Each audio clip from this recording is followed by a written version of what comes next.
లేకపోతే ప్రాస్టెక్టమీ అయితేనేమి వీటిలన్నీ ఇంతకుముందు చేసాం 600 800 పైగా చేసాం. ఎప్పటికప్పుడు మనం దాన్ని మన 4th జనరేషన్ కూడా ఈరోజు మనం ఆసుపత్రికి తీసుకురావడం జరిగింది. అలాగే ఆసుపత్రికి ఎప్పుడు ఏ అవసరం ఉన్నా మా అమ్మగారి ఆశయం అది. ప్రతి పేదవాడికి కూడా అత్యాధునికమైన ఈ యొక్క చికిత్స, ఆధునికమైన ప్రపంచ పరిణామాలకు తగ్గట్టుగా, ప్రమాణాలకు తగ్గట్టుగా మన వైద్య సేవను అందించాలి, అతి తక్కువ ఖర్చుతో అని ఇలా చేసుకుంటూ పెడుతున్నాం. ఇక చలనచిత్ర పరిశ్రమ విషయానికి వస్తే నేను ఎప్పుడు ముందు ఆలోచిస్తుంటాను ఎప్పుడు.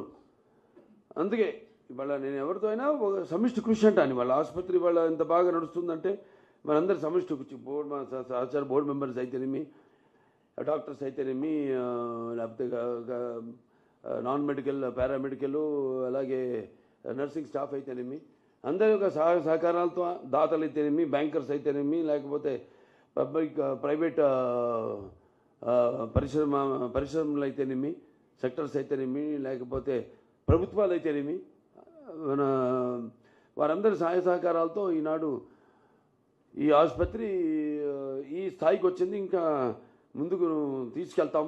ఇంకా ఎంతో, ఎందుకంటే మనం ప్రతి చేసే నిస్వార్థంగా చేసే మన ఏదైతే ఇది నో ప్రాఫిట్ నో లాస్ చూసుకుంటే ప్రతి వాళ్ళు కూడా మన సేవలు గుర్తించి మనకి ఎంతో అండగా ఉంటున్నారు. వాళ్ళందరూ కూడా నా కృతజ్ఞతలు తెలియజేసుకుంటూ, మరి సినిమాల విషయాలు ఇది సినిమాకి ఇచ్చారు. సినిమాను కూడా అంటే కళ్ళు మూసుకుంటే కలిగేది కన్నా కళ్ళతో అభినయించేది కళ, నిద్రపోతున్నప్పుడు కనేది కళ, నిద్రపోతున్న సమాజాన్ని మేల్కొల్పేది కళ. దానికి నా రామారావు గారి ఒక నిదర్శనం. ఎందుకంటే అనేది ఎప్పుడు రుణం ఉంచుకునేవారు కాదు. అది రుణశేషమైన అగ్నిశేషమైన శత్రుశేషమైన అంటాం. అటువంటిది ఒక్కొక్క సినిమా ఒక్కొక్క పాత్రకి ఒక్కొక్క సందర్భం ఏదో ఒకటి నాకుగా నేను ఒక పాత్ర నుంచి పుట్టొచ్చు అంటాను. ఒక సినిమా లేదా ఒక పంచభక్ష పరమాన్నం వడ్డించిన ఫుల్ ప్లాటర్ కావచ్చు, లేకపోతే ఏదో ఇంకో సినిమా చూసి కావచ్చు, ఒక నవల చదివి కావచ్చు.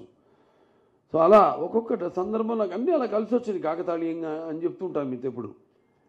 ఇప్పుడు ఈ నీటి సమస్య గురించి తీసాం ఈ సినిమా. నేను ఒక హిందూపూర్ అటు అనంతపురం జిల్లా అంటే అటు తక్కువ వర్షపాతం ఉన్న రెండో ప్రాంతం ఆఫ్టర్ జైసాల్మేర్ రాజస్థాన్. దానికోసం ఎంతో పాపం హెచ్ఎన్ఎస్ఎస్ ద్వారా నీళ్ళు అందించడం హిందూపూర్కి, పట్టణానికి డైరెక్ట్గా అక్కడ చెరువులన్నీ నింపడం, అలా చేయడం. ఇది అలాగే ఒక నీటి సమస్య గురించి అన్నప్పుడు చాలా రీసెర్చ్ చేసాం. రీసెర్చ్ చేయకుండా ఇది సినిమా అనేది నా విషయంలో.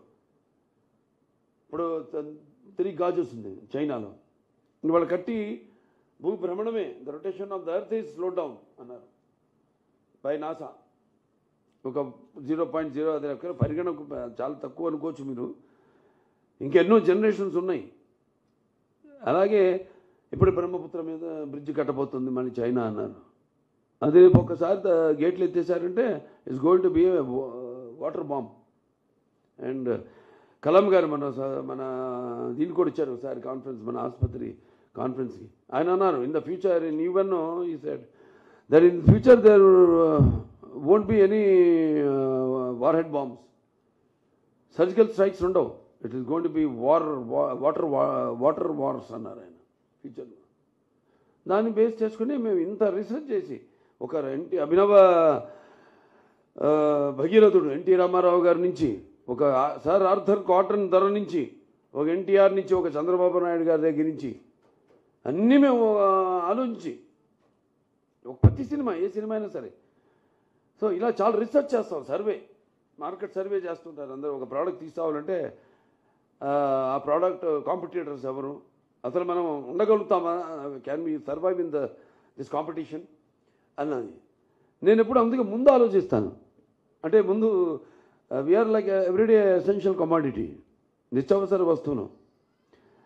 సో దానికి ముందే వాళ్ళు ఊహించిన దానికి ముందే ఆ ప్రోడక్ట్ని తీసుకొచ్చేసి ఫ్యూచర్ రాబోయే ప్రోడక్ట్ని ఇచ్చేస్తాం ముందే. అది నేను ఫాలో అయ్యేది. దానికి మా నాన్నగారు రామారావు గారే నాకు స్ఫూర్తి. అలాగే ఆసుపత్రి కూడా ప్రతిదీ ఏ విషయంలో అయినా అందరం కూర్చొని ముందే ఆలోచించుకుని ఎలా మనం ప్రజల కోరికలను మనం తీర్చాలి. వాళ్ళ ఏ విధంగా ఆశిస్తున్నారో వాళ్ళని ఆశించిన దానికి ధీటుగా మనం నిలబడాలి అన్నది. సో ఈ యొక్క విషయంలో అందరికీ కేవలం ఇది కలకిచ్చినట్టు కాదు, మొత్తం ఇది మా నాన్నగారు అమ్మగారికి నేను అంకితం చేస్తున్నాను. నా ఫైనల్ వస్తుంది, అది కూడా బాలవాక్కు బ్రహ్మవాక్కు. డెఫినెట్గా తప్పకుండా రామారావు గారికి అతి త్వరలోనే భారతరత్న ఇచ్చి తీరాల్సిందే. Is my demand. నాకు ఇచ్చినందుకంటే కూడా ఐ వాంట్ నాన్నగారికి భారతరత్న రావాలి. ఎందుకంటే అంటే మన దేశంలోనే ఒక సంస్కరణలు అంటే పేదవారికి ఒక ఈ ఇన్సెంటివ్స్ అయితేనేమి ఇవన్నీ తీసుకొచ్చిన ఎంతమంది ఉండొచ్చు. అంతకుముందు ప్రధానమంత్రులు ఉండొచ్చు, వాళ్ళ లిబరలైజేషన్ చేసి ఉండొచ్చు కంట్రీని. Economical liberalisation is different and individual states reforms are different. So he is the adi of reforms in the country when it comes to అడికిలో బియ్యం రూపాయలు కానివ్వండి, లేకపోతే మహిళలకి ఆస్తులు సమాన హక్కు కానివ్వండి, లేకపోతే పక్కాయిలు కానివ్వండి, పెన్షన్లు కానివ్వండి, ఇటువంటి చెప్పుకుంటూ పోతే బోల్డ్ అని.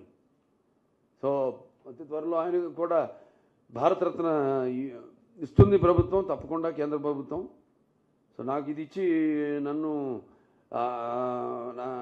ఈ పద్మభూషణ్ భరించినందుకు, అలాగే నాతో పాటు ఎంతోమంది వివిధ రంగాల్లో వాళ్ళని కూడా ప్రభుత్వం ఇచ్చి సత్కరించుకుంది. తీసుకుని ఎప్పటికప్పుడు ఆధునికమైన చికిత్సను పరికరాలతో అందించాలన్న ఒక తపనతో మిగతా అంటే పోటీ కాదు, పోటీ అన్నది ఎక్కడా లేదు. Basavatarakam Indo American cancer hospital and research ఇన్స్టిట్యూట్కి ఎక్కడా పోటీ లేదు. మనమే ఈ యొక్క పర్టికులర్ ఈ సింగిల్ స్పెషాలిటీలో క్యాన్సర్లో మనం. సో అలాగే ఈనాడు మన ఈ రోబోటిక్ రాడికల్ మన నెక్రోటోమీ అయితేనేమి, ఇది నాకు ఇవ్వడం అంటే నా చలనచిత్ర పరిశ్రమకు గౌరవించినట్టుగా నేను భావిస్తూ, మరి సేవా రంగంలో ఇటు మన Basavataraka Indo American cancer hospital అయితేనేమి, అక్కడ నా హిందూపూర్ ప్రజానికం అయితేనేమి, వాళ్ళందరికీ కూడా ఈ గౌరవం దక్కినట్టుగా భావిస్తూ నేను సెలవు తీసుకుంటున్నాను.